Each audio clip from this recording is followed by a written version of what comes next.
रखने वाले मुतअद्दिद अफराद के दरमियान भी इस गीबत के बाइस नफरत की मनहूस दीवार कायम है।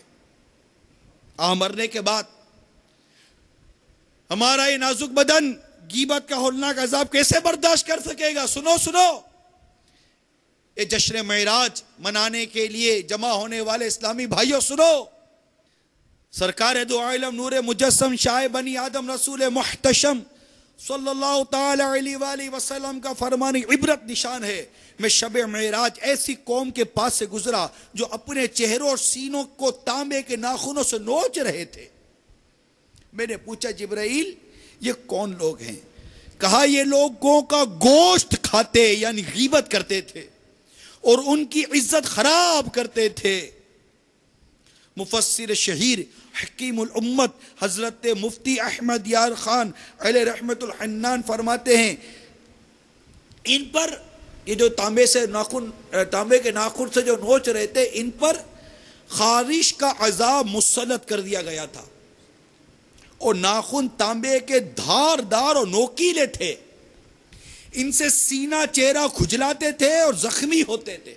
अल्लाह अज़्ज़ व जल्ला की पनाह, ये अजाब सख्त अजाब है। ये वाक़या बाद क़यामत होगा जो हुजूर पुरनूर साहिब मेराज सल्लल्लाहु ताला अलैहि वसल्लम ने आंखों से देखा। यानी ये लोग मुसलमानों की गीबत करते थे और इनकी आबरू रेजी यानी इज्जत खराब करते थे। ये काम औरतें ज्यादा करती हैं, इन्हें इससे इबरत लेनी चाहिए। मीठे मीठे इस्लामी भाइयों, मदनी चैनल के नाजरीन, ये जश्न मेराज मनाने के लिए जमा होने वाले इस्लामी भाइयों, कभी तन्हाई में गौर कीजिए कि हमारी कमजोरी की हालत तो यह है कि मामूली खारिश भी बर्दाश्त नहीं होती। नाखून का मामूली चिरका यानी हल्का सा चीरा भी सहा नहीं जाता। अगर गीबत करके बगैर तौबा किए मर गए और तांबे के नाखूनों से चेहरा और सीना छीलने और नोचने की सजा दी गई तो इस सख्त तरीन अजियत की सहार क्यों कर होगी? गीबत के एक और दिल हिला देने वाले अजाब की रिवायत सुनिए और थर थर कांपिए। हजरत सैयदना अबू सईद खुदरी रज़ी अल्लाह ताला अन्हु रिवायत करते हैं, सरकार मदीना राहत कल्ब व सीना सल्लल्लाहु ताला अलैहि वसल्लम का फरमान इबरत निशान है। जिस रात मुझे आसमानों की सैर कराई गई तो मेरा गुजर एक ऐसी कौम पर हुआ जिनके पहलुओं से गोश्त काट कर खुद इन्हीं को खिलाया जा रहा था। ओए हाय, इन्हें कहा जाता खाओ तो अपने भाइयों का गोश्त खाओ, तुम अपने भाइयों का गोश्त खाया करते थे। मैंने पूछा, जिब्राइल ये कौन है? अर्ज की, आका ये आपकी उम्मत के हाथ और आंखों से इशारा करने वाले यानी गीबत करने वाले लोग हैं।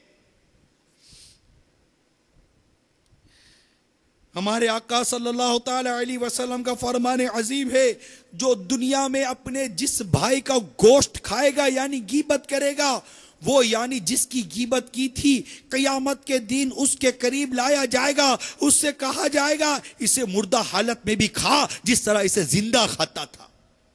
बस वो इसे खाएगा और त्योरी चढ़ा लेगा यानी मुंह बिगाड़ेगा और सख्त तकलीफ की वजह से शोर गुल मचाएगा। मीठे मीठे और प्यारे प्यारे इस्लामी भाइयों, बहुत सारे परहेजगार नजर आने वाले भी बिला तकल्लुफ गीबत सुनते सुनाते मुस्कुराते और ताईद में सर हिलाते नजर आते हैं।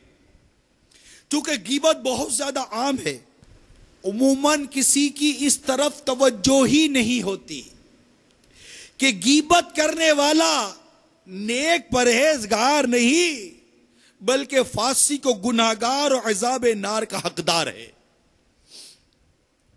अज़ाब नार का हकदार होता है। कुरान और हदीस और अक़वाल बुजुर्गान दीन रहिमहुमुल्लाहुल मुबीन से मुंतखब करदा गीबत की 21 तबाहकारियों पर एक सरसरी नजर डालिए। शायद खाइफिन के बदन में झुरझुरी की लहर दौड़ जाए। जिगर थाम कर मुलाहिजा कीजिए, गीबत ईमान को काट कर रख देती है, गीबत बुरे खात्मे का सबब है। बाकसद गीबत करने वाले की दुआ कबूल नहीं होती। गीबत से नमाज रोजे की नूरानियत चली जाती है। गीबत से नेकियां बर्बाद होती है। गीबत नेकियां जला देती है। गीबत का गुनाह हाथी से भी वजनी होता है। गीबत करने वाला तौबा कर भी ले तब भी सबसे आखिर में जन्नत में दाखिल होगा। अलगर गीबत गुनाह कबीरा कतई हराम और जहन्नम में ले जाने वाला काम है। गीबत जिना से सख्तर है। मुसलमान की गीबत करने वाला सूद से भी बड़े गुनाह में गिरफ्तार है। गीबत को अगर समुंदर में डाल दिया जाए तो सारा समुंदर बदबूदार हो जाए। गीबत करने वाले को जहन्नम में मुर्दार खाना पड़ेगा। गीबत मुर्दा भाई का गोश्त खाने के मुतरादिफ है। गीबत करने वाला अज़ाबे कब्र में गिरफ्तार होगा। गीबत करने वाला तांबे के नाखूनों से अपने चेहरे और सीने को बार बार छील रहा था। गीबत करने वाले को उसके पहलुओं से गोश्त काट काट कर खिलाया जा रहा था। गीबत करने वाला क़यामत कुत्ते की शक्ल में उठेगा। गीबत करने वाला जहन्नम का बंदर होगा। गीबत करने वाले को दोज़ख में खुद अपना ही गोश्त खाना पड़ेगा। गीबत करने वाला जहन्नम के खोलते हुए पानी और आग के दरमियान हाय हलाकत पुकारता दौड़ता रहेगा और उससे जहन्नमी भी बेजार होंगे। गीबत करने वाला सबसे पहले जहन्नम में जाएगा। अल-अमान वल हफीज, अल-अमान वल हफीज। गीबत की तारीफ सुनते जाइए। अपने जिंदा या मुर्दा मुसलमान भाई के बारे में पीठ पीछे ऐसी बात कहना जो उसको मालूम हो जाए तो बुरी लगे। एक बार फिर गीबत की तारीफ हिफ्ज करने की कोशिश कीजिए।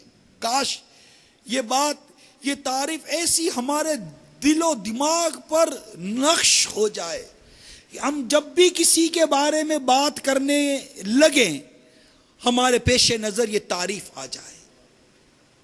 याद करने की कोशिश कीजिए। यकीन मानिए अगर आज की रात ये गीबत की तारीफ याद हो गई, इससे बचना नसीब हो गया, मदीना मदीना मदीना मदीना। अपने जिंदा या मुर्दा मुसलमान भाई के बारे में, अपने जिंदा या मुर्दा मुसलमान भाई के बारे में पीठ पीछे ऐसी बात कहना जो उसको मालूम हो जाए तो बुरी लगे, इसको गीबत कहते हैं। बास कहते हैं मैं तो सामने कह दूंगा, तो ये तो और फंसने वाली बात है कि उसकी दिल आजारी का सबब होगा। और मुसलमान का बिला इजाजत शरई दिल दुखाना हराम और जहन्नम में ले जाने वाला काम है। हजरत सैयदना इमाम अहमद बिन हजर मक्की शाफई गीबत के हराम होने की हिकमत कुछ यूं बयान करते हैं कि आप नकल करते हैं, किसी की बुराई बयान करने में ख्वाह कोई सच्चा ही क्यों ना हो, फिर भी उसकी गीबत को हराम करार देने में हिकमत मोमिन की इज्जत की हिफाजत में मुबालगा करना है। और इसमें इस बात की तरफ इशारा है कि इंसान की इज्जत और हिरमत और इसके हुकूक की बहुत ज्यादा ताकीद है। नीज अल्लाह अज़्ज़ व जल्ला ने इसकी इज्जत को गोश्त और खून के साथ तशबीह देकर मजीद पुख्ता और मुअक्कद कर दिया और इसके साथ ही मुबालगा करते हुए उसे मुर्दा भाई का गोश्त खाने के मुतरादिफ करार दिया। चुनाचे पारा 26 सूरतुल हुजुरात आयत नंबर 12 में इरशाद फरमाया, तर्जुमा कंजुल ईमान, क्या तुम में कोई पसंद करेगा कि अपने मरे भाई का गोश्त खाए? तो ये तुम्हें गवारा ना होगा। इज्जत को गोश्त से तशबीह देने की वजह यह है कि इंसान की बेइज्जती करने से वो ऐसी तकलीफ महसूस करता है जैसे कि इसका गोश्त काट कर खाने से उसका बदन दर्द महसूस करता है। बल्कि इससे भी ज्यादा, क्योंकि अक्लमंद के नजदीक मुसलमान की इज्जत की कीमत खून और गोश्त से बढ़कर है।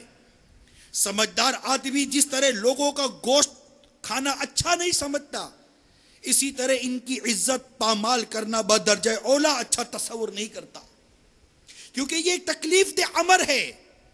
और फिर अपने भाई का गोश्त खाने की ताकीद लगाने की वजह यह है कि किसी के लिए अपने भाई का गोश्त खाना तो बहुत दूर की बात है, मामूली सा चबाना भी मुमकिन नहीं होता। लेकिन दुश्मन का मामला इसके बरक्स है। मीठे मीठे इस्लामी भाइयों, मदरी चैनल के नाजरीन और मुल्क और बैरून मुल्क मुख्तलिफ मुकामात पर